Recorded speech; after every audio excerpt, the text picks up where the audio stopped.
¿Qué tal? Buenos días. ¿Quién vive en Nicaragua? Gente que no vende patria. Recordemos que esa frase es la consigna de los guerrilleros de Sandino, que la cuenta Santos López, el coronel Santos López. Bienvenidos y bienvenidas a Sin Fronteras. Hoy es 30 de abril de 2025. Chocho, hermano. Se fue el cuarto mes del año. Con Byron Baltodano Sandino y con Carlos Hurtado Ordóñez cuando son las 6 de la mañana con 30 minutos.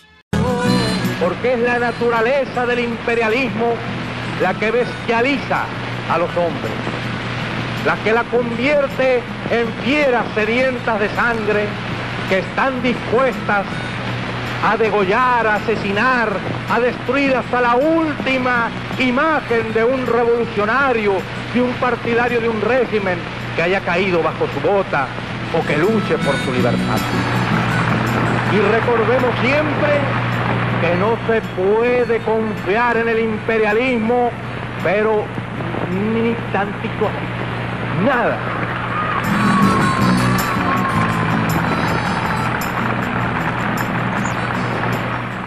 Seis de la mañana con 34 minutos. Hoy es 30 de abril, aniversario, el 13 aniversario de la partida de Tomás Borges Martínez. Tengo una invitación del compañero Feliciano Mayorga para un acto que va a haber este sábado 3 de mayo a la 1 de la tarde en el Monumento a los Héroes del BLI Juan Pablo Humansor en el Parque Villaflor Norte. Van a recordar al general Juan Pablo Humansor y sobre todo es el grupo La Breyera el que está invitando, ¿verdad?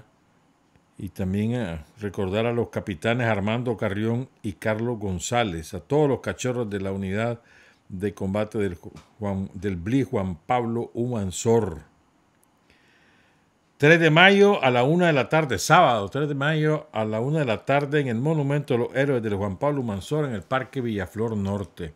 Nos informa el compañero Denis Alonso desde Estelí que falleció la compañera Josefa Talavera, conocida como La Chepita, en el antiguo barrio del Zapote, hoy el barrio Filemón Rivera. Le incorporó a la lucha revolucionaria a su esposo, Remberto Zaledón, que ya falleció también, y que era parte de ese formidable contingente revolucionario que constituyó el sindicato de oficios varios de la Segovia, que estaban carpinteros, albañiles, zapateros, sastres, talabarteros, y que fue un núcleo fundamental en la forja del Frente Sandinista en la Segovia. Ese sindicato fue decisivo, que fue además formado por el Partido Socialista Nicaragüense, que también nutrió de cuadros muy importantes al FSLN, empezando por Carlos Fonseca, Doris Tijerino, Silvio Mayorga, en fin. Y miren qué interesante es esto. Primero, doña Josefa por sí misma tiene un gran valor político para el Frente Sandinista. Su casa era casa de seguridad. Ella hizo distintas tareas revolucionarias junto a su compañero Remberto Zaledón y a todos sus hijos, involucró a sus hijos en la lucha revolucionaria. Estamos hablando de incluso de uno de ellos que se incorporó a la columna Filemón Rivera, el compañero Luis Enrique Talavera, conocido como Juan Gato, aunque también sus hermanas Miriam y Vilma, las hijas de Remberto y de Josefa Talavera, incorporadas a la lucha revolucionaria. Pero vean esto, me impresionó este dato que nos ofrece Denis Alonso. No solo era ella, allí en el barrio del Zapote, hoy Filemón Rivera, sino en la ciudad de Estelí, sino que habían otras mujeres incorporadas a la lucha revolucionaria anónimas, hasta ahora, pues. Que es lo que yo siempre he dicho, pues esas mujeres que daban de comer a los guerrilleros, que escondían a los guerrilleros, que atendían a los guerrilleros, a los clandestinos. A José Benito, a Carlos, a tantos y tantísimos compañeros. Fueron tan importantes como los propios combatientes. Entonces había mujeres como Paulina Alonso, Esperanza Ponce, Nelly Gutiérrez. Y Fíjense, oigan este dato. Josefa Talavera, la Chepita, era hija de Luisa Talavera, que le palmeaba las tortillas a los hombres de Sandino en Condega, en la zona de Pire. O sea, hija, o sea, el vínculo con Sandino, ¿no? Ahí va de generación en generación. Impresionante, ¿verdad? Para que también tengamos presente ese nombre, Luisa Talavera, que ayudó a Sandino, a las tropas de Sandino. Queremos entonces, bueno, recordemos que en ese sindicato de oficios varios de la Segovia, ahí pasó Filemón Rivera, Adrián Gutiérrez, Damaso Picado, Salvador Loza, Andrés Ferrufino, Filemón Moncada, ya ha fallecido la mayoría, Enrique Rojas, Armando Aguilera, Oscar Benavides, Mario Benavides. Y ella siempre tenía presente a combatientes como José Benito Escobar, Fausto García, caído en Pancasán, Froilán Cruz, Damaso Picado, Enrique Rojas. Saludamos especialmente a sus hijas, Miriam y Vilma, y a su hijo Juan Gato, el compañero Luis Enrique Talavera,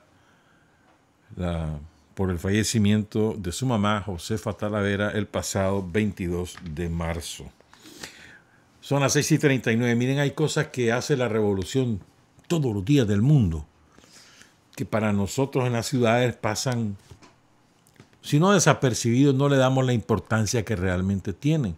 Todos estamos impresionados con esa maravilla de obra que se está haciendo en la carretera norte, ¿no? Que ya en junio se inaugura esa parte de la nueva pista Héroes y Mártires de la Insurrección, que empieza en lo que fue Compañía, no me acuerdo ni cómo se llamaba ahí. Era una empresa, una editorial, que empieza ahí, Puente Desnivel, que es enorme, larguísimo, y desde ahí hasta el 7 Sur, pero el tramo que se va a inaugurar son 2 pedazos del puente y luego el tramo hasta el barrio Riguero es en junio que se inauguran. Luego vendrá la segunda parte, y también está la parte entre el 7 Sur y la colonia del Periodista, un poco antes, en el barrio, el barrio René Cisneros. Pero después viene la otra parte. La licitación es un día de esto, porque esa otra parte va a implicar el cierre de Metrocentro, el cierre de la Rotonda de la Virgen, el cierre de la Avenida Universitaria, el cierre de la Rotonda del Periodista. Todo eso va a estar cerrado, hermano. Así como ha estado cerrada la parte de la carretera norte, ahora tocará esta parte. Así que intenta imaginar lo que nos viene encima. Pero vale la pena, pues. Será año y medio, pero vale la pena, porque esa obra es maravillosa. Entonces así nos impresiona a nosotros, ¿no? Los que vivimos en la capital y también a los que viven afuera, porque hay un montón de gente que visita Managua cada rato. Pero para las comunidades rurales, su puente a desnivel es el camino que le repara la alcaldía. Con fondos del FOMAF o con fondos del gobierno central o con fondos propios. Y eso es todos los días del mundo, sobre todo en estos meses que se preparan los caminos porque ya vienen las lluvias. Entonces, para que por lo menos resistan la primera parte de la lluvia. Y el entusiasmo que vos ves en los campesinos cuando van a inaugurar o van a recibir la obra, ¿verdad? Es similar al que vos tenés aquí cuando se inaugura una calle o la pista que estamos haciendo, la de 10 carriles. Entonces, miren estas fotos, estas son de Bocana de Paigua. Y estas son fotos del 23 de abril. Entonces, ahí están recibiendo el camino que pasaron años para que se lo hicieran. En Bocana de Paigua no gobernábamos hasta hace unos años. Es la comunidad del Diamante. En la montaña o en la profundidad de Bocana de Paigua. Entonces, ahí llegan los campesinos a recibir su camino, ¿no? Es una maravilla. Vean ese niño, ahí están los jóvenes, digamos, pero hay un niño ahí montado en su caballo con la bandera del Frente Sandinista. Miren ese niño. Genial. Pero así como esas fotos de Paigua, lo que es inauguración en Paigua, todos los días hay caminos rurales, pero para nosotros un camino, no fregué, hermano. Si ahí sacan la cosecha, ahí sacan a sus enfermos, ahí salen a hacer sus mandados, salen a comprar la comida para completar lo que tienen en la casa. O sea, eso es vital, es vital. Vías de comunicación son vitales. Sin vías de comunicación no hay progreso. Claro, la paz es la condición, ¿verdad? Bueno, hoy celebramos, hoy va a haber un acto muy importante en la tarde, ¿verdad? Masivo, para celebrar el 1 de mayo y para celebrar la vida de Tomás, ¿verdad? Quiero recordarles un par de cosas, miren. Bueno, el aniversario de la fundación del Frente Nacional de los Trabajadores fue el 28 de abril, o sea, el lunes. Y miren, sin el FNT, el Frente no hubiera recuperado el poder, porque nos hubieran aplastado. Y el FNT es una idea genial, por cierto, de Daniel. Es Daniel el que convoca a las organizaciones sindicales, a las organizaciones sociales de los años 90 que se habían fundado con la revolución, los convoca y los impulsa a crear una coordinadora que él mismo llama Frente Nacional de los Trabajadores. Y la idea de Daniel era tener un instrumento de organización popular para resistir lo que ya se sabía que venía encima, el somocismo en el poder, a querer desbaratar los derechos alcanzados por el pueblo de Nicaragua y a recuperar propiedades, a matar gente, como en efecto lo hicieron. Entonces, el instrumento para resistir tenía que ser el propio pueblo organizado, y es por eso que se crea el que crea Daniel, el Frente Nacional de los Trabajadores. Estamos hablando, ya son 35 años que se fundó el FNT, y recuerdo las huelgas del transporte, la huelga de los trabajadores de la salud, la huelga de los maestros. Fueron luchas, la huelga del 6%, las huelgas, las marchas. Y sin el FNT nos hubieran desmantelado todo. Desmantelaron gran cantidad de cosas, porque hay que admitirlo, el somocismo avanzó, pero no pudo completar su obra de destrucción masiva, que era su plan, pues. Y eso es gracias al Frente Nacional de los Trabajadores. Siempre lo hemos dicho, siempre hemos recuperado el papel del FNT en los años 90. Fue vital para resistir, y más aún cuando el ramirismo ocupó el instrumento político de los trabajadores, que es el Frente Sandinista de Liberación Nacional. Eran mayoría, tenían neutralizado a Daniel, no querían lucha popular, andaban desmantelándola, querían desmantelar las huelgas, andaban diciéndole a la gente que dejara de pelear. Eso me consta, no estoy inventando nada, ¿verdad? Entonces, el ramirismo había neutralizado al Frente Sandinista, y el único instrumento de lucha que te quedaba era el FNT, hasta que en 1994 la corriente revolucionaria del Frente Sandinista recupera el instrumento y saca a los pactistas con los yanquis, que después se convirtieron en una agrupación partidaria y ganaron el 1. no sé qué % en las elecciones del 96.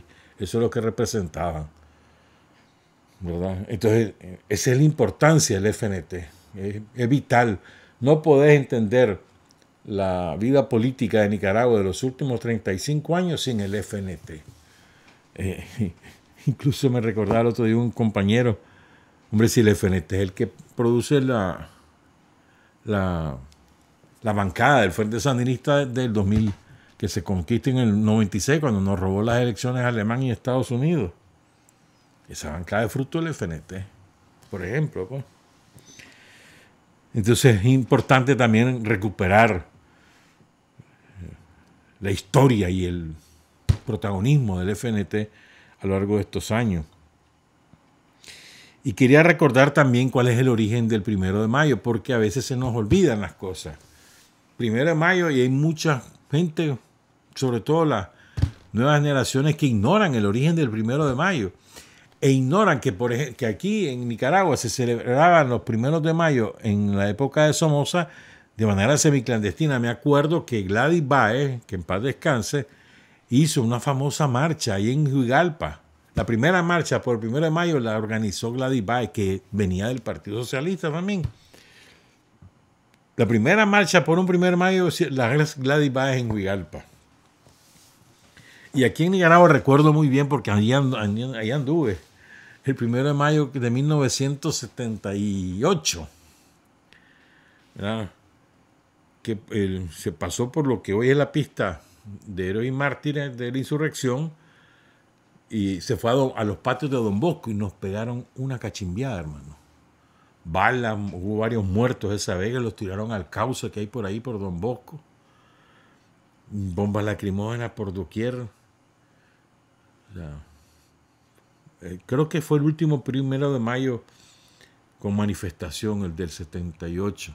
Porque creo que en el 79 no hubo, pero no estoy seguro de lo que estoy diciendo, ¿verdad?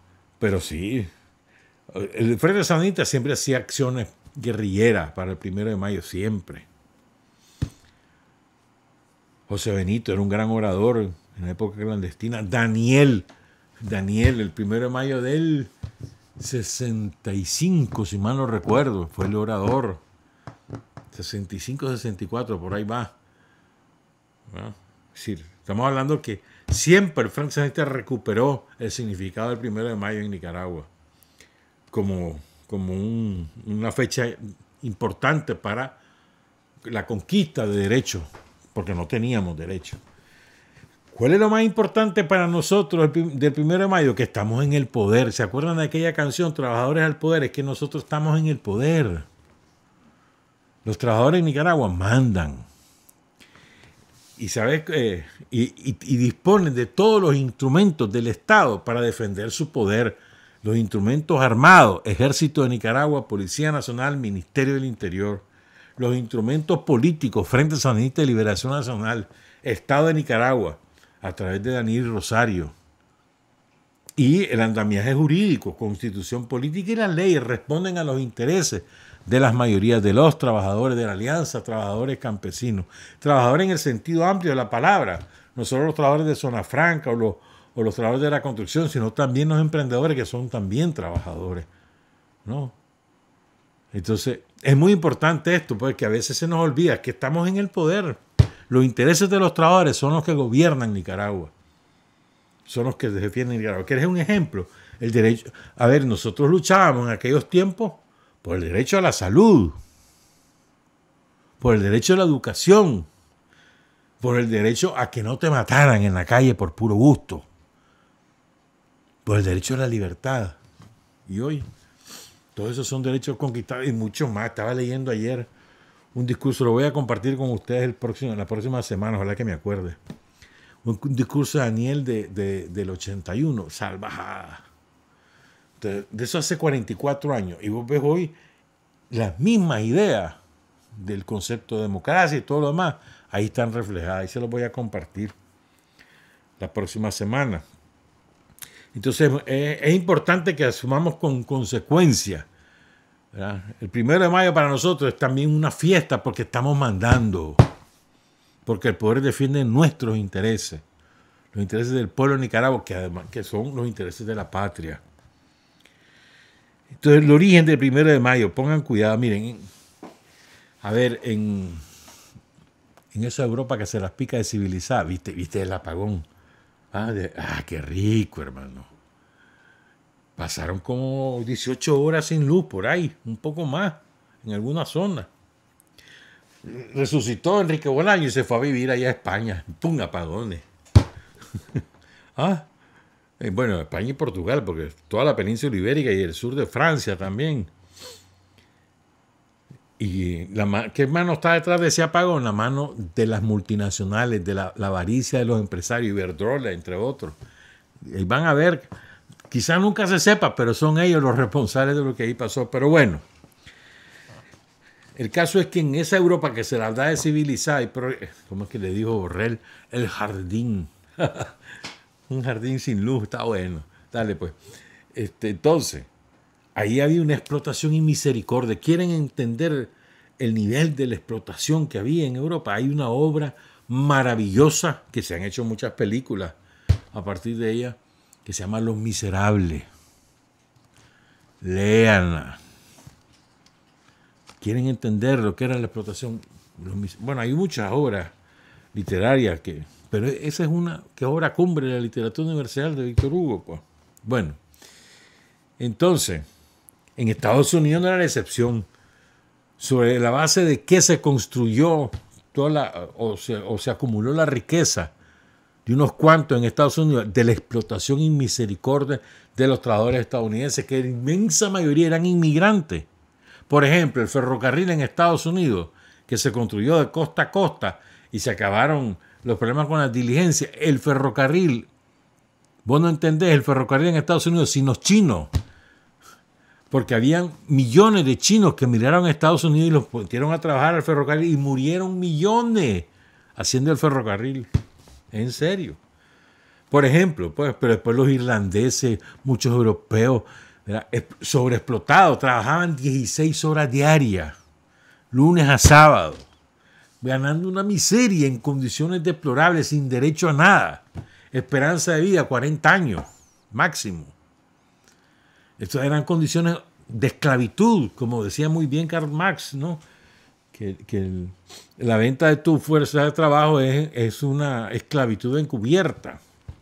Bueno, entonces en esas condiciones de esclavitud había una lucha sindical. Había los anarquistas que decían que el Estado no debería existir, tenían mucha influencia en las organizaciones sindicales de Estados Unidos. Entonces, producto de esa lucha, en 1868, poco después de la Guerra Civil de Estados Unidos, el presidente Andrew Jackson promulgó una ley que estableció la jornada laboral de 8 horas. Eso fue un gran triunfo, pero los grandes empresarios no le hicieron caso, no aplicaron la ley y seguían explotando a la gente 12, 14, 16 horas diarias, lunes a sábado, solo domingo libre. Y dice, realmente ahora, muchos de los inmigrantes, los nicaragüenses incluidos, en Estados Unidos son los que trabajan, porque tienen 2 y hasta 3 trabajos para poder pagar la vivienda, la comida y poder mandar sus centavos a Nicaragua. Trabajan 2 o 3 veces, no tienen vida realmente. Pues eso era lo normal de la clase obrera estadounidense. Entonces, Andrew Johnson promulga la ley de la jornada laboral de 8 horas y no le hacen caso. Entonces empieza la lucha de los trabajadores para que se imponga, que se aplique esa ley. En 1884, la Federación Americana del Trabajo propuso que a partir del 1 de mayo de 1886 se ejecutara parejo, pues, la ley, ¿verdad? De las 8 horas. Estamos hablando que ya llevaban 16 años en esa y que no lograban que la ley se cumpliera. Entonces, el 1 de mayo del 86 preparan el terreno durante año y medio para que se ponga en práctica esa ley. 1 de mayo de 1886 hay una huelga general. Y en Chicago, 300,000 trabajadores se van a la huelga, 8 horas. Entonces, aparentemente los propios empresarios infiltran la manifestación y ponen una bombita para que culparan a los trabajadores. Pongan cuidado. En la plaza Haymarket, ¿verdad? Entonces la policía, cuando oye la bomba, pues dispara. Hubo varios muertos, policías, manifestantes. Nunca se supo qué fue lo que pasó, pero lo que te digo, el poder judicial en manos de quién está, de los ricos, de los enemigos de los trabajadores. Entonces ellos se ocuparon de inventar un juicio y de inventar responsables. Y de inventarlo, es literal lo que estoy diciendo. Como resultado, 8 líderes anarquistas fueron detenidos, juzgados y condenados. Y vamos a recordar sus nombres. Se les conoce como los mártires de Chicago. August Spice, periodista y dirigente anarquista, un brillante orador, editor de un diario que se llamaba Arbeiter Zeitung. Albert Parsons, que fue soldado confederado y dirigente sindical. Él no estaba ese día en la plaza, andaba en otras cosas, pero aún así lo condenaron. Lo echaron preso y lo condenaron. Adolf Fischer, impresor y militante. George Engel, anarquista de origen alemán. Louis Lin, un carpintero anarquista. Michael Schwab, sindicalista y editor, y Samuel Filden, obrero textil, y Oscar Nibby, que era organizador sindical. A estos 8 los echan presos, los juzgan y los condenan. Condenan a muerte a 5 de ellos. Spice, Parson, Fisher y Angel. 4, perdón. A los otros 3 los condenan a cadena perpetua. Realmente, y a 2 de los 5 condenados a muerte les conmutan la pena a cadena perpetua y ejecutaron a 2. ¿Verdad? Y uno de ellos se suicidó antes de cumplir la pena de muerte, que fue Luis Lin. Se puso una bomba y se mató en la cárcel. ¿Por qué digo yo que he inventado esto? Porque en 1893, 7 años después de esta barbaridad, 1893, el gobernador de Illinois, donde está Chicago, John Peter Altgeld, indultó a los sobrevivientes y reconoció que el juicio había sido injusto y no se habían presentado pruebas. O sea, fueron asesinados. Ese es el origen del 1 de mayo, ¿oyeron? Y no crean que es mundial. Es mundial para los trabajadores. Pero Estados Unidos y Canadá jamás reconocieron el 1 de mayo. Obvio, ¿cómo lo van a reconocer? Ellos reconocen, inventaron uno en septiembre y le llaman Día del Trabajo. No, hermano, hoy es Día Internacional de los Trabajadores. Nosotros le agregamos también Internacional de los Trabajadores y Día del Trabajo, porque esto es nuestra labor, crear trabajo. Condiciones de paz y estabilidad y seguridad para crear trabajo, producción, riqueza. Pero bueno, pues, para que no se nos olvide nuestro origen, de dónde viene esta cosa del 1 de mayo, que no es un invento, no es algo que se sacó alguien de la manga, no es invento comunista, no, es fruto de la lucha de los trabajadores. Miren cómo hemos avanzado nosotros. A veces a mí me da risa, publican, ¿verdad? Lista de los salarios mínimos en América y nosotros salimos abajo. Pero es que otros lados no tienen los derechos sociales que aquí tenemos. La universidad pagada, la salud pagada, o de pésima calidad la pública y tienen que ir a pagar, o de pésima calidad la educación pública y tienen que meterse a universidades privadas. Aquí es un derecho. El otro día me decía un compañero de aquí de trabajo, andaba su esposa en México y estaba sorprendida porque hay que pagar en las autopistas, el peaje famoso, y en Estados Unidos todo es así. Aquí nomás en Ticolandia, las mejores autopistas son Paganini. ¿Aquí dónde, hermano?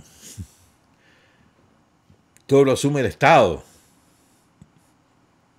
Entonces vos sumás el salario real, salud, educación, transporte. A ver, ¿cuánto vale en Nicaragua? 2.50 Córdoba. ¿Cuánto eso es en dólar? ¿Ah? No llegan ni a 10 centavos de dólar. Un poquito más de 5, 6 centavos. ¿Dónde? A ver, decime en qué país del mundo vale eso, el transporte, aquí en Managua, en el que se movilizan diarios 700, 800 mil personas. Por cierto, ha habido toda la renovación de la flota de buses que ha habido, financiada por el Estado. No es que es gratis, no, que esa es otra cosa que me da risa, mano, porque ahí los tranqueros viven diciendo, mira, pero eso es con nuestros impuestos. Pues sí, pero es que ahora hay un presidente honrado, un gobierno honrado, que devuelve a los nicaragüenses los impuestos que pagan. Se lo devuelve en obras, en derechos. Y antes se los robaban. ¿Cuántos millonarios no se hicieron en los años 90 y 2000 con los impuestos del pueblo de Nicaragua? Y Somoza, hoy en día es otra cosa, hermano. ¿Verdad? Por cierto, qué lindo, ¿verdad? No sé si viste las imágenes de esa feria de salud en Huaspán. La feria de salud, ¿cómo era? Ahí me voy a acordar. Que era para mujeres embarazadas o puerperias, es decir, recién paridas. Entonces, las mandaron a traer a sus comunidades. Todo eso pagado por el Estado. Por ejemplo, las que vienen en las comunidades de Río Coco arriba, Río Coco abajo, las mandaron a traer las lanchas, las llevaron hasta el muelle de Huaspán. Ahí les pusieron bus para llevarlas al hospital. Luego, el Estado de Nicaragua, a través del gobierno autónomo, a través de las alcaldías o a través del propio Ministerio de Salud, lo mandaba a traer de Príncipe y de Bilwi en caravanas de buses. Más de 7,000 mujeres fueron atendidas en esa feria de Huaspán. ¡Qué cachimbo de gente! Bo. Y no es que solo iba la mujer embarazada o parturienta, no, iba con su acompañante, su mamá, su hermana, lo que fuese. Todo eso asumido por el Estado de Nicaragua. Gratuito. El servicio de salud. Una maravilla. Esas imágenes fueron impactantes, la feria de salud de Huaspán. Bueno, ¿qué más? Para ya pasarnos a los otros temas.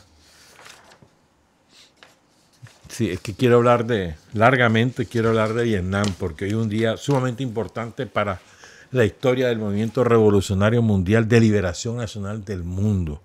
Pero antes de eso, me he prometido siempre tener datos biográficos de uno de nuestros héroes. Y en una página que se llama Cumplidores de la Paz de Catarina, del 11 de diciembre del año pasado, publicaron este perfil biográfico de este compañero cuyo nombre, te aseguro que no lo has escuchado, Mariano Muñoz Sánchez. Este chavalo, dice el autor de esta página, no conozco su nombre, le decían Cabo Luis. Dice, muy jodedor, bromeaba, sonreía, mantenía el grupo siempre entre risas y trabajo. Fundador de la Juventud Sandinista en Catarina. Se integró a la policía sandinista allí en Catarina, cuando la policía sandinista quedaba en lo que hoy es la Iglesia Bautista, un edificio de 2 pisos que hay en Catarina. Después se metió a la alfabetización, se fue a alfabetizar a Monterredondo, ahí en Mazatepe. En aquel tiempo eran comunidades rurales que eran muy poco comunicadas, empobrecidas. Toda esa zona. Hoy en día es otra cosa, hermano. O sea, todo eso está adoquinado. Por ejemplo, ahora se comunican en carretera Mazatepe con el Rosario. Carretera adoquinada, ya la hice esa carretera. Y ser un camino, yo lo había hecho como camino. Ay, hermano. Bueno, entonces, ahí en Monterredondo hizo la alfabetización. Después se fue a cortar algodón. Cuando en Tisma había algodonales. ¿Sabías eso? Que en Tisma habían algodonales. Porque la referencia, bueno, por ejemplo, había algodonales también en la zona de Tipitapa. Cuando el algodón era negocio redondo. Antes que el nylon se popularizara en el mundo, pues. Porque hasta ese momento era el algodón la materia prima fundamental para la ropa. Pero los algodonales venían hasta Matías, los brasiles, hasta los brasiles. Y por eso la había en Tipitapa, en Tisma. Entonces, allá se fueron a cortar algodón, que era con los cortes voluntarios, además, porque, y además cortar algodón es sumo. Yo sé que caña de azúcar es aún peor, pero el algodón es aquellas espinas que te salen, hermano. Si no vas con guantes, si no vas con bien protegido la cabeza y los brazos, hermano, insolación segura y deshidratación. Pero bueno, allá anduvo Mariano Muñoz Sánchez, Cabo Luis, ¿verdad? Después, dice el autor, ¿no? La pelota nos fuimos al norte a cortar café. Pongan cuidado, un cipote, ¿ah? Estamos hablando de un chavalito, Mariano Muñoz, ¿verdad? Que primero se hace policía, después alfabetiza, después a cortar algodón, después a cortar café, después voluntario de servicio militar. Este que estuvo en la misma época que yo anduve por esos lados, pero bueno. En la unidad de Las Lajas le tocó, que hoy se llama la Reserva del Diablo, ahí en el Cerro de Atanlín, Jinotega, que es una reserva eso. Hay varias cascadas ahí, en Datanlí. Ahí había chavalos de Rivas, Masaya, Carazo, Granada. Unos estaban en Las Lajas, otros estaban en otra finca que se llamaba Corinto, otra que se llamaba La Trampa, en La Colonia. Eso ya es buscando el Cuán. Y dice el compañero, esto es verídico, dice que lo que le daban para la vigilancia, para los chavalos, eran los besetas. Ay, hermano, los fusiles besetas. Eran checos esos fusiles. Pero eso eran despojos. Eso zarrosos, pero además eran de la Segunda Guerra Mundial, imagínate. Y tal vez te servían para agarrarlo como garrote, pero para disparar. Menos mal que la contra no llegó, y es verdad, es verdad. Los de mi generación saben a qué estoy refiriéndome con los besetas, los fusiles besetas, que eran inútiles. Pero bueno, pues. Entonces, Cabo Luis Mariano Muñoz Sánchez se va al servicio militar y cae el 2 de diciembre de 1986 en la zona de Nueva Guinea. Dice un primo de este compañero que se llama Mario Latino, ¿verdad?, que él cayó en una emboscada en el camino a Coyapa San Miguelito, pero oficialmente es en Nueva Guinea. Otro compañero dice, Julio César Sáenz, yo lo conocí en la Hacienda Las Lajas. Alfabetizamos juntos, él me decía Julio Gallinita. Era jodedor, Mariano Muñoz Sánchez era jodedor. Nació el 13 de julio de 1963, Mario Enrique Muñoz Sánchez. Y cae el 2 de diciembre del 86, tenía 23 años, era un cipote. Le encantaba el béisbol, le encantaba el fútbol. Estudió en el... Imagínense, en esa época no había secundaria en Catarina, había que ir a estudiar en Iquinomo. La primaria sí la hizo ahí en Catarina, en la José Santos Zelay, y después al instituto en Iquinomo. ¿Verdad? Quería recordar pues a este compañero otra ubicación que se habla de la caída del compañero Mariano Enrique Muñoz Sánchez es entre la Concepción y Los Pinitos, en la zona en Los Pintos, perdón, en la zona de Nueva Guinea. Honor y gloria a Mariano Enrique Muñoz Sánchez, héroe de Catarina. Una pausa a las 7:09. Hay hombres que luchan un día y son buenos. Hay hombres que luchan un año y son mejores. Pero hay hombres que luchan toda la vida. Esos son los imprescindibles.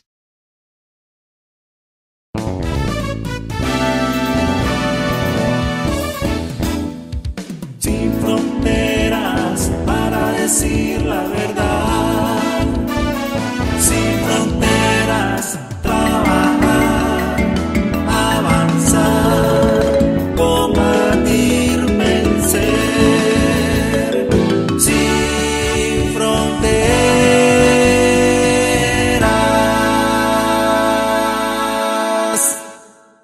7 de la mañana con 13 minutos. Hoy Vietnam está de fiesta. Y les quiero contar, sobre todo quiero hacer un esfuerzo, ojalá que les ayude para las nuevas generaciones. A nosotros, mi generación, Vietnam nos marcó.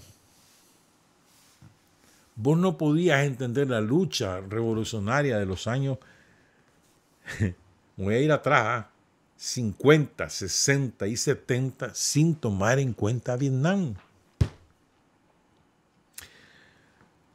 Es decir, por ejemplo, las nuevas generaciones, su referencia es Cuba, porque todavía conocieron lo que era la figura de Fidel, y Venezuela, Chávez sobre todo. Para nosotros era Vietnam. Más que la Revolución de Octubre, era la lucha de Vietnam.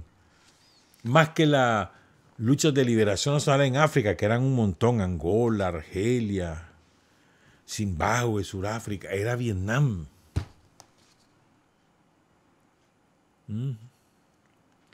Daniel incluso, Daniel ha hablado muchas veces sobre esto de Vietnam. Y decía Daniel, esto lo dijo en el 2020, vino a Nicaragua una dirigente del Buró Político del Comité Central del Partido Comunista de Vietnam, que se llama Trong Thi Mai. Entonces decía Daniel en esa reunión, Vietnam ha sido una inspiración para la lucha de los pueblos en el mundo.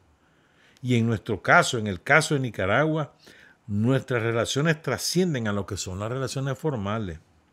Ustedes luchando allá, batallando por la autodeterminación, por la independencia desde los siglos pasados, y Nicaragua también aquí, batallando desde los siglos pasados contra la ocupación armada extranjera, luchando por la independencia, la autodeterminación, la paz, que es un derecho de los pueblos del mundo. Pero muchas veces ha hablado Daniel de Vietnam. Es que nos marcó a todos. Incluso tengo algo de Carlos Fonseca. 2 cositas de Carlos sobre Vietnam. En el comunicado del 15 de agosto de 1969, cuando Carlos habla de Julio Buitrago, tardó Carlos Fonseca porque había un vínculo especial de Carlos con Julio Buitrago. Y entonces, incluso ahí, recuerda que iba a haber venganza por lo ocurrido con Julio Buitrago. Como ayer decía Rosario al mediodía, reparación, ni perdón ni olvido, no van a volver, pero vamos a la reparación. ¿Qué es la reparación? Decía Rosario, la justicia. ¿Qué es la justicia? La justicia social. Y parte de la justicia es que esos malditos no vuelven aquí. Ni lo vuelven a hacer, ni vuelven aquí. La justicia. Entonces Carlos Fonseca decía en este comunicado, más los revolucionarios abrigamos la convicción de que aun si el imperio yanqui fuese capaz de conquistar muchas estrellas del firmamento, no podrá nunca conquistar la más luminosa de cuantas estrellas fulguran en el universo, el corazón de todos los pueblos de la tierra, dispuestos a combatir contra el imperio del dólar en aras de la libertad. Centro de esa estrella libertaria es el indomable pedazo de tierra que se llama Vietnam. 1969. Se veía lejos aún la victoria sobre el imperialismo yanqui. Después, en otro escrito, su último escrito, fechado el 8 de octubre del 76, un mes antes de su caída en combate, escribe Carlos Fonseca. Después de ocurrir los reverses de varios países, se producen acontecimientos que también se han hecho presentes detrás de nuestra labor. Señalamos la larguísima prolongación de la agresión a Vietnam y la respectiva resistencia. De manera mayor entre quienes pudieron ser testigos de esa guerra desde 1955, al remontarse ella hasta la entrada de la década del 70, parecían estar ante un hecho bélico interminable. Parecía que la guerra nunca iba a acabar en Vietnam. Es cierto que los agresores no alcanzaban la victoria, pero la victoria popular tampoco llegaba. Y por eso fue, dice Carlos, podemos decir que llegamos a habituarnos tanto a esa guerra que pese a la convicción de que algún día vencerían los vietnamitas, la victoria de 1975, hoy 50 años, 30 de abril, no dejó de ser sorprendente. Estábamos tan acostumbrados a aquella horripilancia de la guerra, me acuerdo yo. Incluso es como ahorita la matanza en Palestina, que ya se volvió una noticia tan cotidiana que se ha banalizado. La destrucción del pueblo de Palestina, el genocidio, ¿verdad? Porque lo que están ahí más bien es exterminando al pueblo palestino. Eso es lo que está haciendo Estados Unidos e Israel, porque Estados Unidos no lo podría hacer sin Israel. Perdón, Israel no lo podría hacer sin Estados Unidos. Entonces yo tengo aquí el último balance. 52.400 muertos desde el 7 de octubre de 2023. 52.400 muertos. 118.014 heridos. El 18 de marzo, que Israel unilateralmente, o sea, hace un mes y algo, que unilateralmente rompió el cese al fuego, habían acordado un cese al fuego y le valió a Israel y comenzó a bombardear. Desde el 18 de marzo van 2.308 asesinados, 5.973 heridos. Entre ayer y hoy, 35 asesinados, 109 heridos. Entonces se ha vuelto parte, entonces ya está tan banalizado que ni siquiera ocupa líneas en la información de los grandes medios de comunicación corporativos. Y en las redes sociales también ha bajado la intensidad. Es terrible. Pues así pasaba con Vietnam. Estados Unidos hizo chanchada. Cosas espantosas, ya las vamos a conversar. Entonces, primero, Vietnam. ¿Saben qué población tiene Vietnam en este momento? 106 millones. ¿En qué extensión? En 331.000 kilómetros cuadrados. Es decir, es como el doble, un poco más del doble de Nicaragua. pero tienen 106 millones hoy. Y nosotros tenemos 7 millones, por decir una cifra redonda, en 130.000 kilómetros cuadrados. Para que vean, está súper poblado Vietnam. Fíjate que tienen ciudades, por ejemplo, la ciudad de Ho Chi Minh, la antigua Saigón. Ahí hay, en la ciudad como tal, 9.300.000, pero hay una área metropolitana que ya se han ido uniendo las ciudades ahí. Es como lo que nos pasa aquí en Managua. Tipitapaya prácticamente es parte de Managua. Nindirí, Matiare, Ciudad Sandino. El área metropolitana de Ho Chi Minh tiene 21 millones de habitantes. Hanoi, que es la capital, ahí hay 8,5 de habitantes, ¿verdad? Pero el área metropolitana son 20 millones. El principal puerto se llama Haiphong, ya vamos a hablar de eso, que queda al norte. Ahí vive 2.100.000 habitantes. O sea, les doy esa cifra para que tengamos una idea. Pero además, Vietnam se propone crecer a partir del próximo año en economía 10% por lo menos a partir del próximo año. Y alcanzar el nivel de riqueza promedio, clase media, a partir de 2030. El desarrollo de Vietnam es espectacular. Ya vamos a hablar también un poquito de eso. Pero ¿por qué entonces Vietnam es tan heroico hoy en día? Miren, a ver, a Vietnam como nación la funda Ho Chi Minh. Ya vamos a hablar de Ho Chi Minh. Un líder de una estatura mundial extraordinaria. Qué visión de hombre, qué valentía, qué capacidad estratégica. Y Ho Chi Minh tiene un valor tan grande que él era marxista-leninista y orgulloso. Respaldaba totalmente a Stalin, por ejemplo, pero adaptó, como debe ser, la ciencia del marxismo-leninismo a la realidad de Vietnam.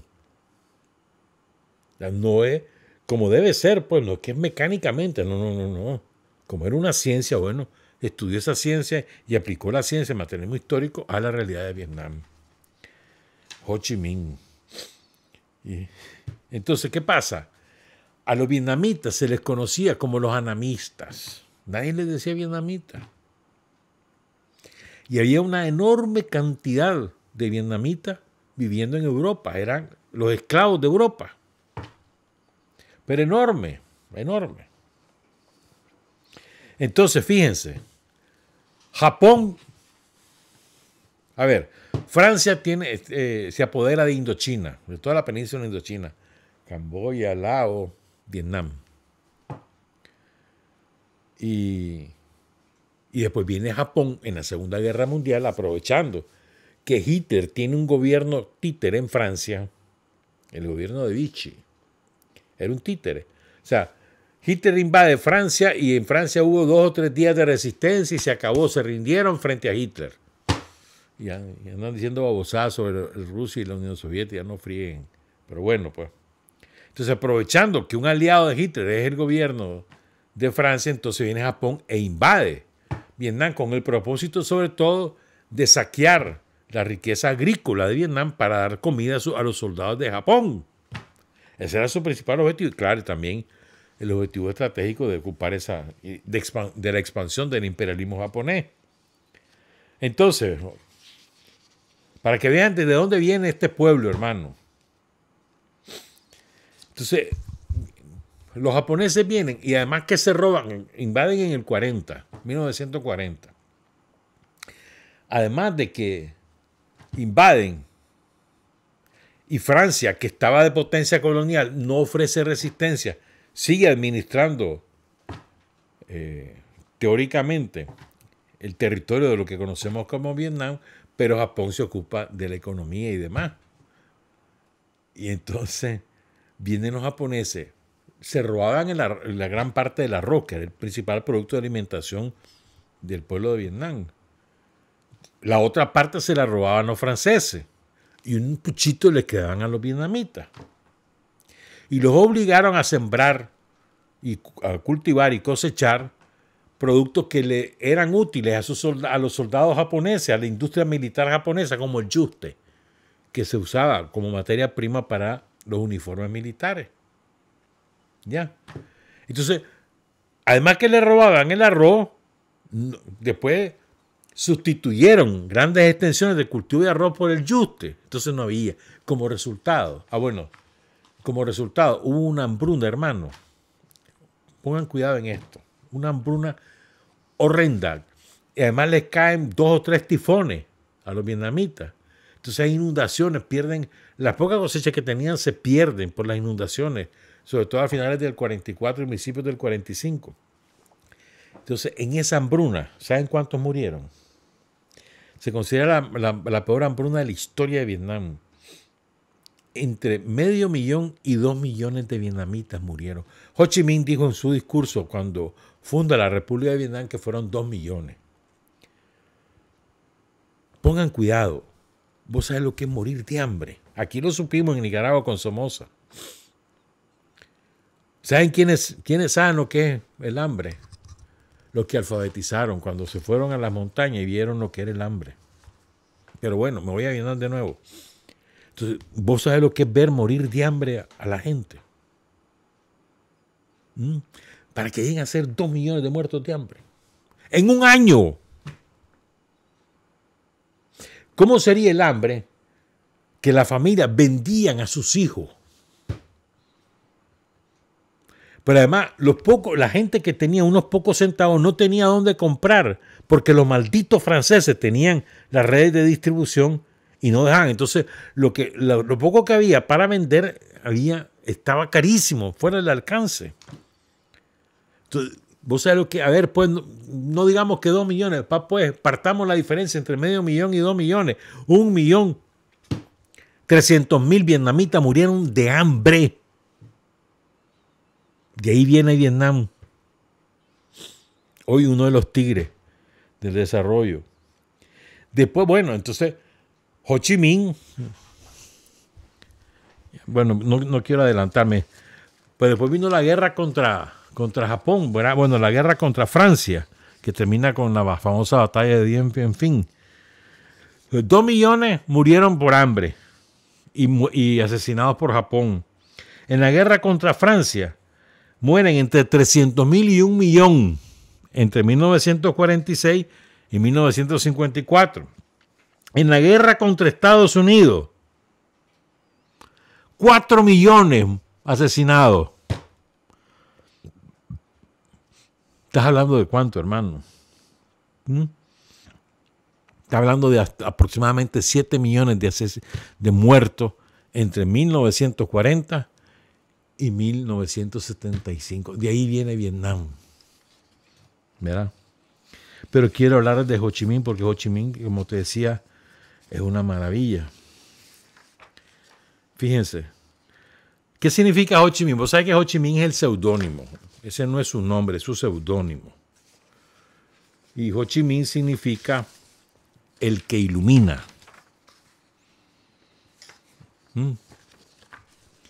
Y lo adoptó en la fase final de la lucha por la independencia, por la creación de la nación vietnamita.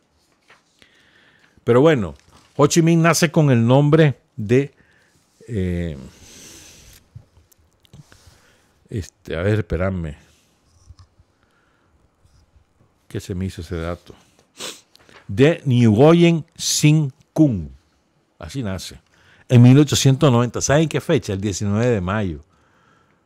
Sandino nace el 18 de mayo, pero 5 años después, 1895. Ho Chi Minh nació el 19 de mayo de 1890, o sea, era 5 años mayor que Sandino. En un pueblo que se llama, Quinh Liem. ¿Ya? Entonces, tiene una frase, ¿sabes qué frase tiene Ho Chi Minh? Que me encanta esa frase. El palacio de toda victoria se construye sobre el pueblo entero. Linda frase. Bueno, entonces, estudió hasta los 13 años. hasta la secundaria, pero como ya andaba metido en la lucha nacionalista, en la independencia, sacar a los franceses, lo expulsan, porque los franceses administraban hasta las escuelas. A los 13 años, entonces el chaval se va, agarra un barco y se va. Fue a parar hasta Estados Unidos, anduvo en Argelia, en otros países, colonias de los europeos, ¿verdad? Incluso él escribió sobre sus vivencias en esos territorios. Empieza la Primera Guerra Mundial en 1914 y él se va para Londres, ahí se queda. Ahí trabaja de barrendero en 2 escuelas. En 1917 se traslada a Francia y ahí empieza el giro revolucionario en la vida de Ho Chi Minh. Y él nació en el 90, ya tiene 27 años. ¿Verdad? Que está destrozada por la Primera Guerra Mundial. Entonces, ahí vivían 80,000 vietnamitas en París, que se les conocía como los anamitas. Y eran los que reclutaban para ir a la guerra, a morir. Pero ahí lo incorporaban son patriotas, no sé qué, no sé cuánto, y antes de eso eran escoria, eran basura, los tratados peor que esclavos, pero eran carne de cañón en la guerra. Entonces, en París es que Ho Chi Minh descubre el marxismo y se apasiona, descubre y se vuelve un apasionado también, fervoroso partidario de la revolución de Lenin. ¿Ah? Ingresa al Partido Comunista, es uno de los fundadores del Partido Comunista francés, por cierto. Se adhiere a la Internacional Comunista y empieza su lucha, o sea, su propósito de fundar la República de Vietnam, expulsar al imperialismo francés de su patria. Entonces regresa, en el 1930 funda lo que hoy se conoce como el Partido Comunista de Vietnam, en aquel momento Partido Comunista de Indochina, en 1930, y desde la clandestinidad empieza a forjar las alianzas para expulsar al imperialismo francés. ¿Verdad? Entonces ya para esa época él tiene otro seudónimo. Esto es importante, ya se llamaba Nguyen Ai Quoc, ¿verdad? Y así lo conocía el imperialismo francés, como Nguyen Ai Quoc. Recuerden que en Vietnam, como en China, lo primero que se dice es el apellido, no el nombre. Entonces su apellido, pues Nguyen Ai Quoc, su nombre, ¿verdad? En el 1942, bueno,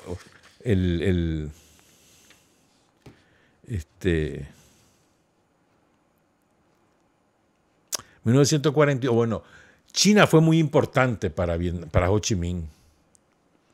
La revolución de Mao no había triunfado, pero había grandes extensiones de territorio de China que las dominaba la guerrilla que encabezaba Mao Zedong. Pero lo echa preso el rival de Mao, que era Chiang Kai-shek, traidor, que es el que se refugia en Taiwán y protegido por Estados Unidos inventan el país. Pero es una isla de China que se llama la isla de Formosa. Entonces lo echan preso Chiang Kai-shek, la gente de Chiang Kai-shek. Ahí en 1942 logra que lo liberen y además Chiang Kai-shek era aliado de Francia y Francia tenía ocupada Vietnam. Y entonces ahí es que se cambia él el nombre para ponerse a resguardo de la persecución de Francia y se pone Ho Chi Minh. Y oigan, interesante el origen de Ho Chi Minh. Ho, que es un apellido común en Vietnam, de la pobretería de Vietnam. Entonces eso lo vincula al común y corriente vietnamita. Y Chi Minh significa voluntad brillante. Por eso es que se resume en el que ilumina. Ho Chi Minh, el que ilumina. ¿Verdad? Entonces, aprovechando el fin de la Segunda Guerra Mundial, Ho Chi Minh lanza la ofensiva y logran la sublevación del pueblo de Vietnam en agosto de 1945 y declaran la independencia de la República, que no la reconoce nadie, solamente de Vietnam y China y la Unión Soviética, por supuesto, ¿verdad? Estamos hablando, repito, de 1945. La Revolución de Agosto, que culmina el 2 de septiembre con la fundación de la República, que es el Día Nacional de Vietnam. El 2 de septiembre de 1945 se funda. Parece que estoy aburrido, pero espérense. ¿Verdad? Sigo, porque bueno, entonces declaran la independencia y él empieza a forjar una alianza. Bueno, fíjense bien, vean qué interesante, para lograr la independencia él forja una alianza con todos los sectores vietnamitas, burguesía, incluso los títeres de Francia, los que administraban Vietnam bajo la ocupación francesa, los logra sumar al movimiento nacionalista que funda la República. Imagínense qué habilidad la de Ho Chi Minh, qué habilidad, ¿verdad? Entonces, se llamó el Frente Patriótico, lo que funda Ho Chi Minh. Y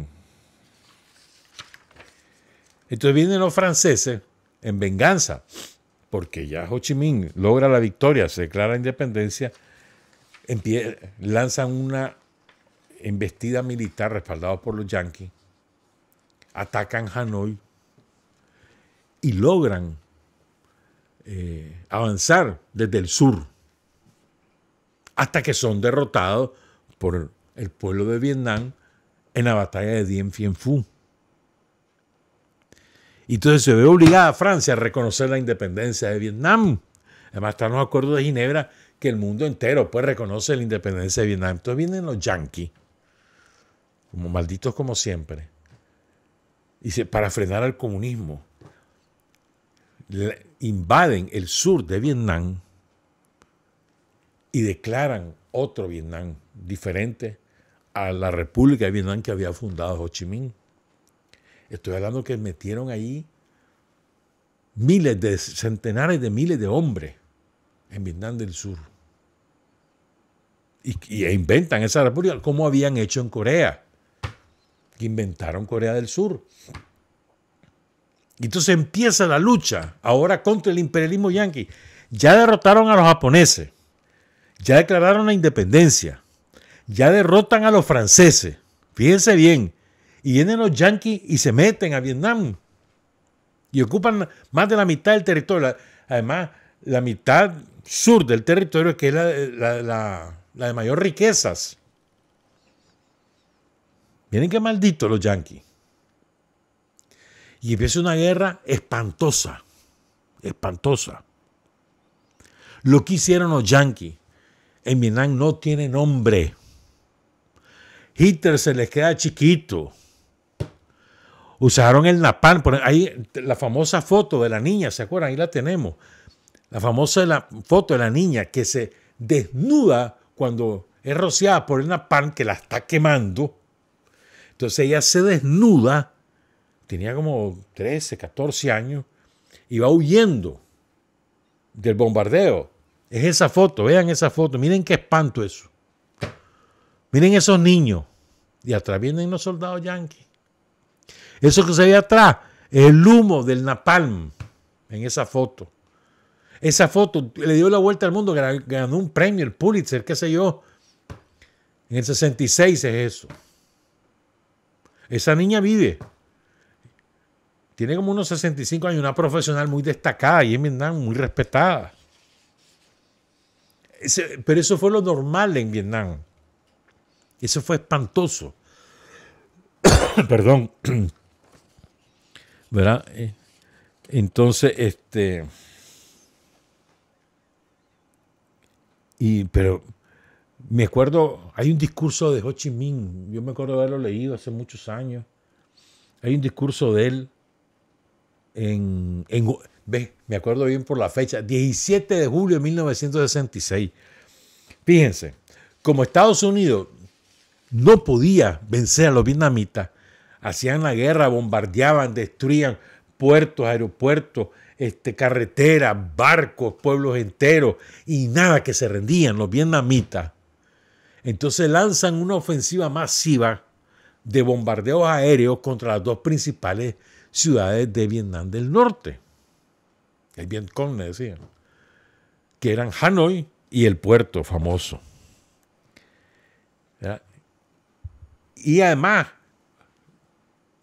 invierten 300,000 soldados yanquis para intentar derrotar al pueblo de Vietnam. 1966. Entonces hay un discurso famoso, Ho Chi Minh, que muchos dicen que es el discurso más inspirador para el pueblo vietnamita, porque es que está aquel bombardeo espantoso. Era la gente aterrorizada. Entonces, la radio era el principal medio de comunicación. Por cierto, ya se dieron cuenta, eran apagones, es la radio lo que sirve. Se dieron cuenta, ¿verdad? Con lo de España y Portugal no hallaban qué hacer y nadie tenía un radio de batería. Bueno, tengan un radio de batería, hay apagón.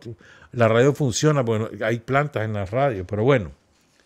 Entonces la radio de Vietnam era el instrumento ideal de comunicación. Entonces él se va a la radio y hace un discurso, es corto, pero contundente.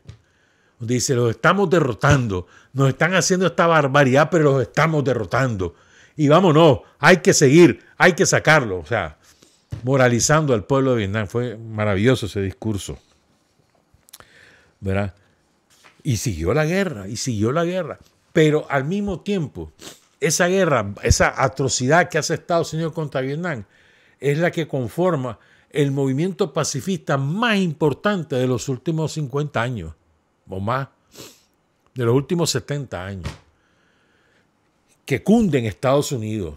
Y toda una generación de estadounidenses se forja en la lucha por acabar con la guerra en Vietnam, en la lucha por la paz. Toda una generación. Mohamed Ali, el boxeador, el mejor boxeador de todos los tiempos, se negó a ir a Vietnam y por eso cayó preso. Perdió sus títulos y lo metieron preso. Pero como él, montones. El movimiento hippie famoso del movimiento pacifista de Vietnam, aquel concierto de Woodstock, famosísimo, movimiento contra Vietnam, cantantes como Joan Baez, como Ryan, de ahí surgen del movimiento pacifista. O sea, cundió, atravesó toda una generación, pero es que fueron decenas, centenares de miles de estadounidenses que murieron en Vietnam y lo llevaban con el cuento de que vamos a frenar el comunismo y era simplemente razones geopolíticas y de ambición del imperialismo yanqui. Lyndon B. Johnson, que se las picaba de gran civilizado y no sé qué, se fue un maldito con el pueblo de Vietnam, fue maldito. Y 66, es él el que ordena esos bombardeos, Napalm y todo lo demás. Le estoy contando todo lo que pasaba en ese país. O sea, ese movimiento fue mundial. No había evento en cualquier país del mundo que ocurriera donde no se hablara de Vietnam y de que cesara la guerra contra Vietnam y que se apoyara la independencia y la paz en Vietnam. No había. Entonces, los yanquis aplican, Daniel lo decía el otro día, me estaba acordando ahorita, Daniel también dijo eso. Fíjense, en Vietnam, Estados Unidos aplica el mismo método que hizo en Nicaragua cuando matan a Sandino. Creó un ejército títere. En Vietnam hizo lo mismo. Y puso un gobierno títere. De traidores. Corruptos. Hasta que los abandona Estados Unidos. Corruptos hasta los tuétanos, mano. Pero bueno, había un ejército represor en el Vietnam del Sur, financiado, armado, tutelado por Estados Unidos. Y además estaban las tropas yanquis. O sea, era una pinza. Y un ejército títere. Un gobierno títere, un ejército títere en Vietnam del Sur. Fíjate que ese bombardeo que hubo en el 66 fue el que terminó de convencer a todos los vietnamitas que había que sacar a los yanquis. Ese fue, digamos, un elemento unificador del pueblo de Vietnam. Entonces en Vietnam del Sur había guerrilla. Hay una foto que está ahí, ¿ves?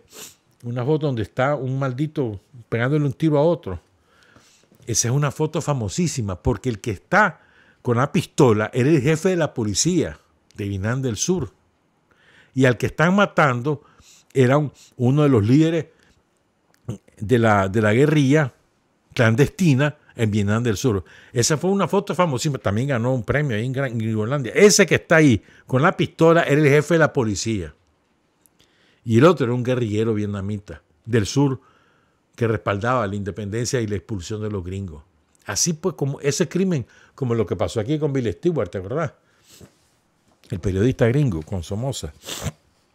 Bueno, entonces, miren lo que pasó. Entonces, va acumulando fuerza. Bueno, Ho Chi Minh murió en el 69, de 78 por ahí. Ya vamos a leer algo de eso. Pero el partido continúa, la alianza del pueblo vietnamita continúa, la resistencia del pueblo vietnamita continúa.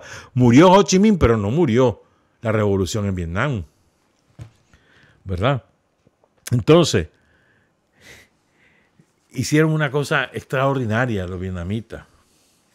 Prepararon durante años una ofensiva para tomarse la capital de Vietnam del Sur, que se conocía en aquella época como Saigón. Hoy se llama Ciudad Ho Chi Minh. Y durante años, y le bautizaron la campaña Ho Chi Minh. ¿Sabe cuántos días duró? 4 días. Empezó el 26 de abril, terminó el 30 de abril, y en 4 días vencieron a los yanquis y vencieron al ejército títere en 4 días. Pero ya para ese momento, Vietnam cuenta con tanques, cuenta con aviones, con helicópteros, que le ha ayudado a China, le ha ayudado a la Unión Soviética.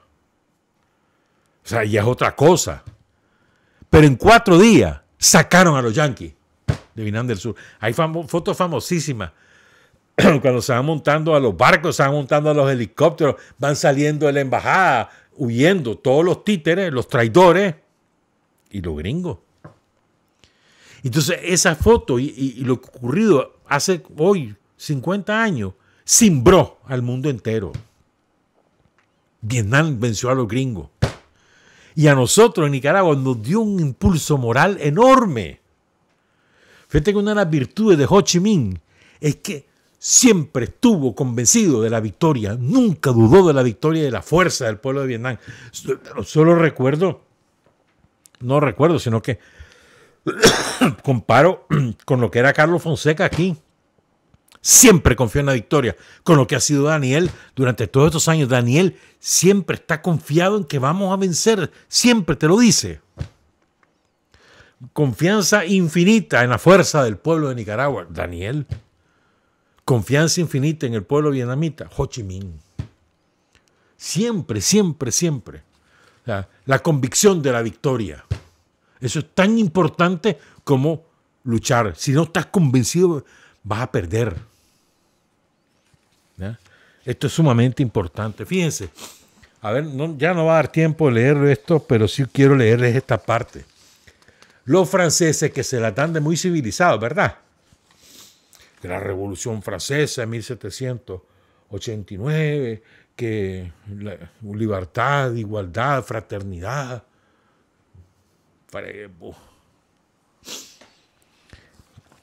El 1 de agosto de 1922, ¿no?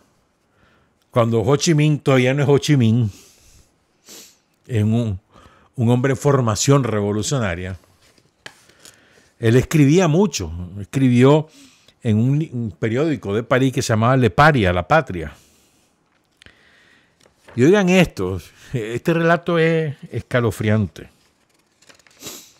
Él cuenta lo que hacían los franceses en su país. Y dice, la colonización es en sí misma un acto de violencia del más fuerte contra el más débil. Esta violencia se vuelve todavía más odiosa cuando se ejerce sobre las mujeres y los niños. Resulta amargamente irónico ver que la civilización, simbolizada en diversas formas como libertad, justicia, etc., por la gentil figura de una mujer que el símbolo de la Revolución Francesa es una mujer con la bandera, ¿no? ¿Verdad? Y dirigida por una categoría de hombres conocidos como los campeones de la galantería, porque se supone que los franceses son los galantes, ¿no? Ajá, dale pues. Inflige a su emblema vivo el trato más innoble y la lastima vergonzosamente en sus maneras, en su pudor y hasta en su vida. Estamos hablando de las mujeres. El sadismo colonial es increíblemente amplio y cruel, pero nos limitaremos aquí a recordar algunos casos vistos y descritos por testigos insospechables de parcialidad. Estos hechos permitirán a nuestras hermanas occidentales darse cuenta de la naturaleza de la misión civilizadora, entre comillas, del capitalismo, así como el sufrimiento de sus hermanas en las colonias. Oigan esto, pues. Esto lo relata un francés, que lo cita Ho Chi Minh. A la llegada de los soldados a una aldea X, no lo dice Ho Chi Minh para no quemar al francés que lo relata. La población huyó. Solo quedaron 2 mujeres y 2 ancianos. De las 2 mujeres, una señorita y una madre arrullando a su bebé y llevando de la mano a una niña de 8 años. O sea, 2 mujeres, 2 niños, 2 ancianos. Los soldados franceses exigieron dinero, alcohol y opio, la droga de la época, como que ahora pidieran fentanilo. Como no podían hacerse entender, hablaban francés y los vietnamitas no hablaban francés, se pusieron furiosos y tumbaron de un culatazo a uno de los ancianos. Más tarde, 2 de los franceses llegaron borrachos y se divirtieron durante varias horas quemando al otro anciano en una fogata. Le amarraron madera, leña, le prendieron fuego y se fue quemando de a poquito el pobre hombre. Y ellos, míralo, míralo, o sea, divirtiéndose porque se estaba quemando el pobre viejo. Mientras tanto, los otros soldados franceses violaron a la niña y a la madre. Estamos hablando de los que le llama la señorita Ho Chi Minh y de la mamá,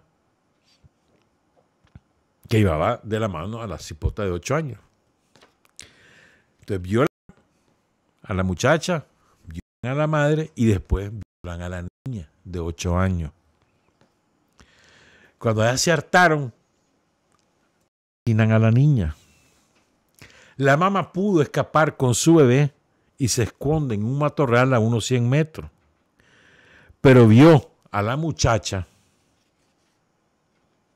acostada, de espalda, atada y amordazada.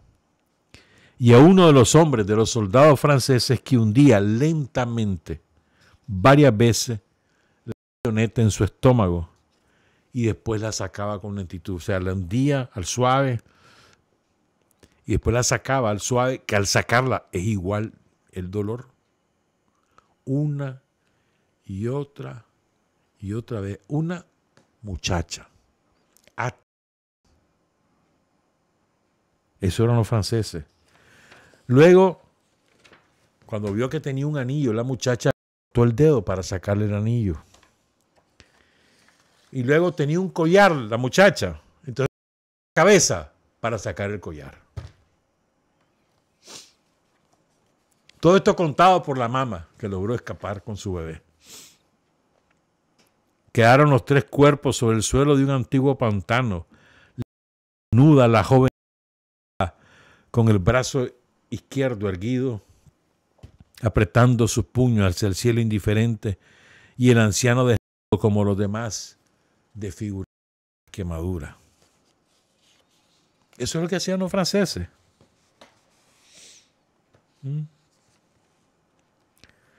Antes de 1914, dice Ho Chi Minh, en un capítulo que se llama Proceso de la colonización francesa, publicado en 1924, los vietnamitas, los anamitas y los negros eran sucios.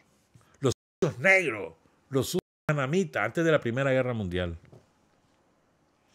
Lo único que sirven es para jalar los carritos. Y entonces los cachimbeaban, los azotaban, los trataban peor que un esclavo. Pero como viene la guerra, no tienen soldados, empiezan a cachimbiarlos los alemanes. Entonces los comienzan a decir los queridos hijos de Francia que nacieron en otras tierras. Ya no les decían negros ni los anamitas. Son los bravos amigos de la patria francesa. Defensores de la libertad y de la ley. ¿Qué pasó? ¿Saben? Los mandaban a luchar, ¿verdad? Secuestraban en las tierras vietnamitas, secuestraban, igualito que hicieron los esclavistas, secuestraban a mujeres y varones, los obligaban a montarse en los barcos para llevarlos a Francia, después enrolarlos en el ejército. ¿En serio? Eso es lo que hacían. Murieron unos 80,000 anamitas en esa travesía o en la guerra al servicio de Francia. 700,000 anamitas fueron obligados a salir de Vietnam para ir a pelear en nombre de Francia contra Alemania en la Primera Guerra Mundial. Ese es el pueblo vietnamita. Miren todo lo que ha pasado a ese pueblo. Por eso no hay derecho a que nadie traicione a Vietnam. Que ahora se habla ahí, la asociación estratégica con Estados Unidos y no sé cuánto, y no sé qué. No tienen derecho. ¿No? Solo quiero leerles esta última cosa, ¿ves? Es que es tan bonito, ¿verdad? Yo sé, le voy a robar unos minutos a Omar. Hay un libro de él que se llama El Camino Revolucionario, lo escribió en 1925. Y esto es válido para nosotros. Hagas lo que hagas, no importa cuán pequeño o grande sea, no importa cuán difícil o fácil sea, si no trabajas duro no tendrás éxito. Hay un proverbio chino que dice: un león atrapa a un conejo con toda su fuerza. ¿Qué tan fuerte es un león?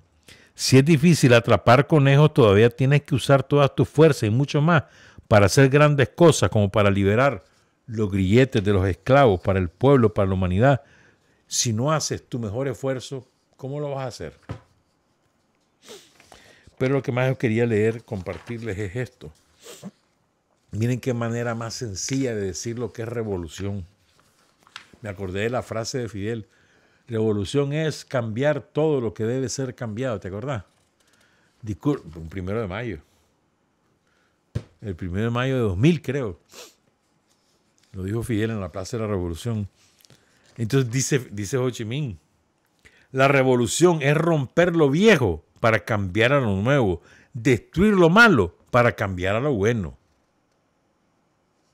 Por ejemplo, dice Ho Chi Minh, Galileo Galilei, el hombre que demostró que la Tierra era redonda y que no era el centro del universo, sino que giraba alrededor del Sol. Y por eso lo condenó la Iglesia Católica en la Inquisición. Ahí lo salió, creo que Francisco, creo que fue el que lo perdonó. Bueno, pidió disculpas por lo que le hicieron a Galileo.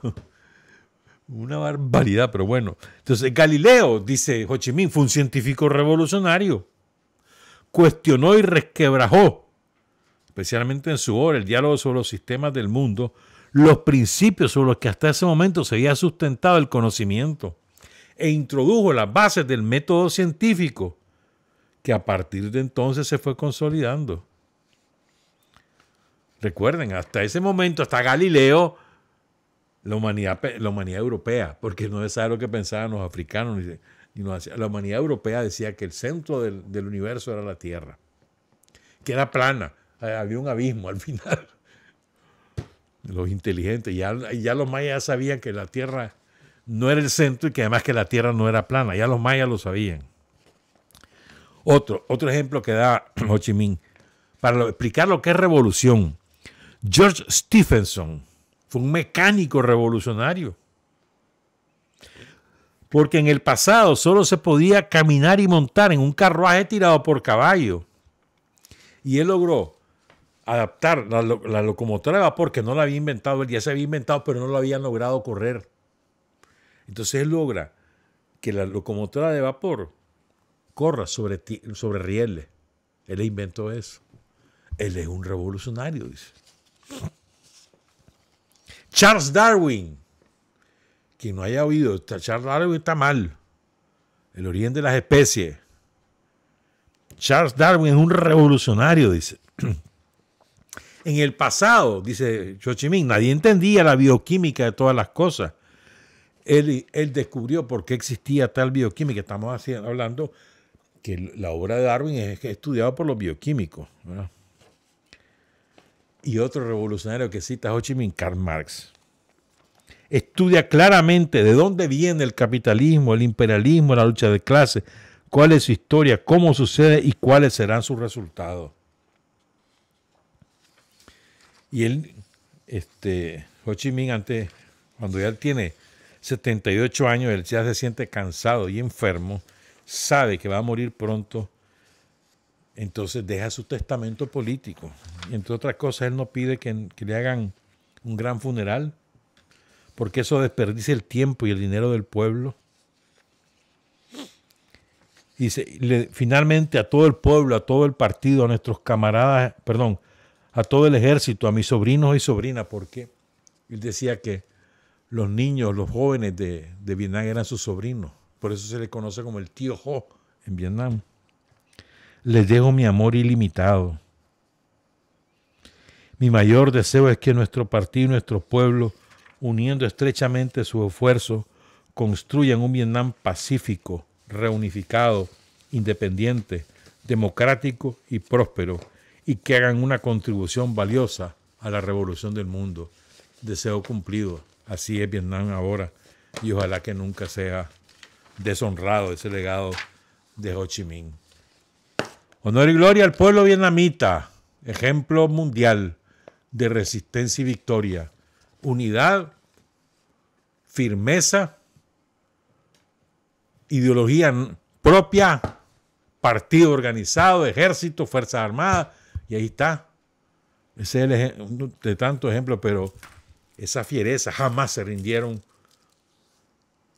con armas, incluso cuando derrotan a los franceses eran casi un pueblo desarmado, apenas lo que le podía dar la Unión Soviética. Ejemplares los vietnamitas. Trabajar, avanzar, combatir, vencer, patria y libertad. Revolución es sentido del momento histórico. Es cambiar todo lo que debe ser cambiado. Es igualdad y libertad plenas. Es ser tratado y tratar a los demás como seres humanos. Es emanciparnos por nosotros mismos y con nuestros propios esfuerzos. Es desafiar poderosas fuerzas dominantes dentro y fuera del ámbito social y nacional. Es defender valores en los que se cree, al precio de cualquier sacrificio. Es modestia, desinterés, altruismo, solidaridad y heroísmo. Es no mentir jamás ni violar principios éticos. Es convicción profunda de que no existe fuerza en el mundo capaz de aplastar la fuerza de la verdad y las ideas. Revolución es unidad, es independencia, es luchar por nuestro sueño de justicia para Cuba y para el mundo, que es la base de nuestro patriotismo, nuestro socialismo y nuestro internacionalismo.